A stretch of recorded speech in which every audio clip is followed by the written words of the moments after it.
of East Africa.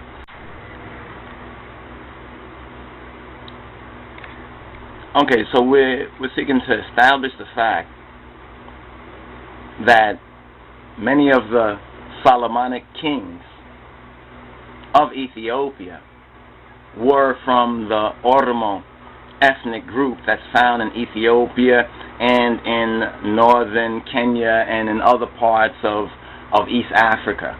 This is a very important point that needs to be articulated. Research and further facts and information need to be brought to the surface concerning the Oromo people, who were called the Gala, you understand, derisively, you understand, and wrongly by many people. Many Oromos, as well as Amharas and Tigrayans, have called them this name, Gala. But what does the Gala really mean? Gale. If you don't understand the Arabia Fusa, and from Arabia Fusa, Gale, you understand, means say no. So originally they were called the Gale by the Ottoman Turks and by the Mohammedan so-called missionaries who were seeking to Islamicize the Horn of Africa and various parts of East Africa, that those Oromos and other sub-Saharan so-called Africans that did not convert the so-called nickname of Gale, say no, was applied and attributed to them, that these were those who said no to Islam and Muhammad. Now those who did accept Islam and the Islamic missionaries and the Islamization of parts of Africa are, many of them, still known Islamic groups in the Horn of Africa to this very day, especially Somalia. Somalia is a very good example of that, and certain southern parts and other parts, even some of the eastern parts, other parts of Ethiopia. You know what I'm saying? We know that Ethiopia, you understand, is the one that received the Muslim refugees during the time of the Prophet Muhammad Mustafa Alami. You understand? Sallallahu alayhi wa sallam, to those Muslim peeps out there. You understand? We understand. You know what I'm saying? We overstand. But the Gala and the origin of the Gala did not begin with the Amhara.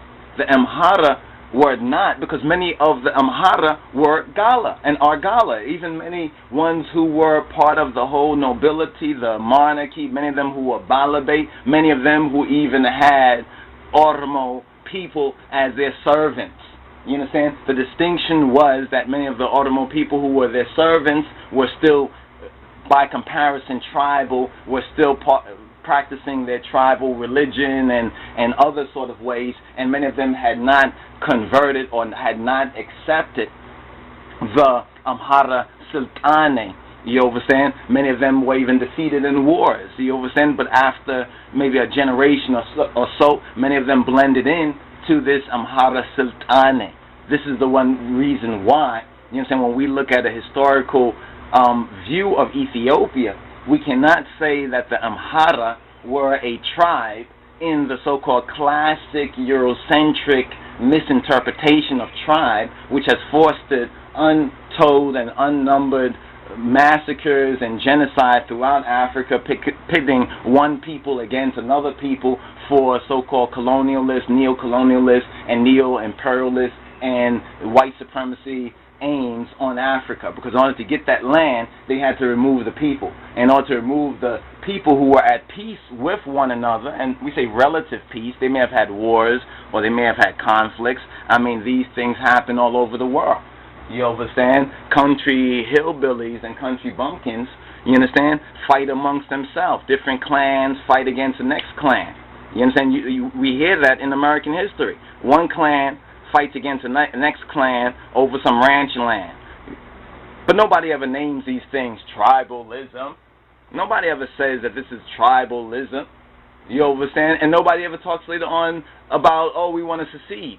I mean, we have that in America a little bit, in Texas history, so forth and so on, but we don't, you know, it never really got nowhere, because the Americans, or those white folks, they have sense enough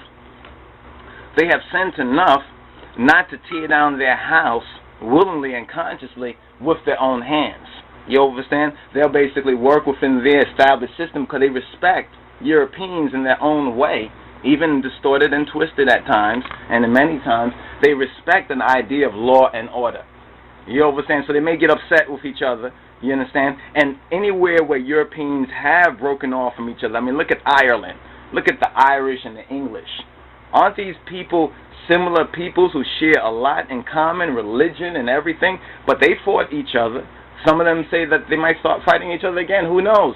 But no one ever says this is tribalism. So why are people trying to foster this in East Africa? And moreover, why are Ethiopians, Oromos, Amharas, Tigrayans, and others so ignorant that they cannot see through it?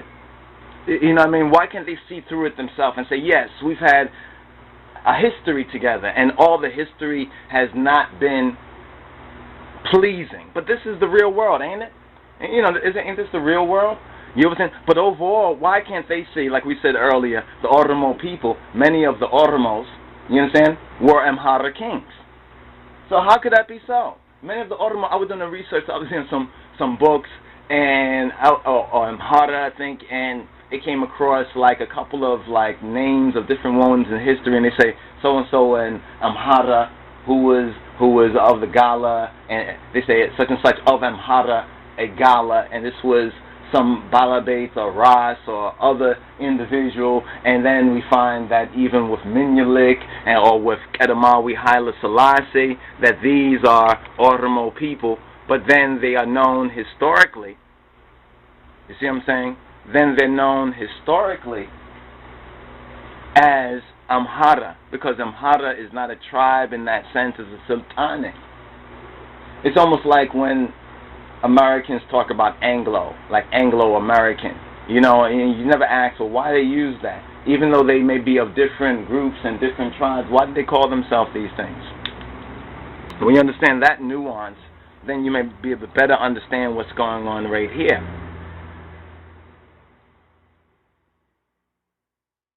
Of East Africa.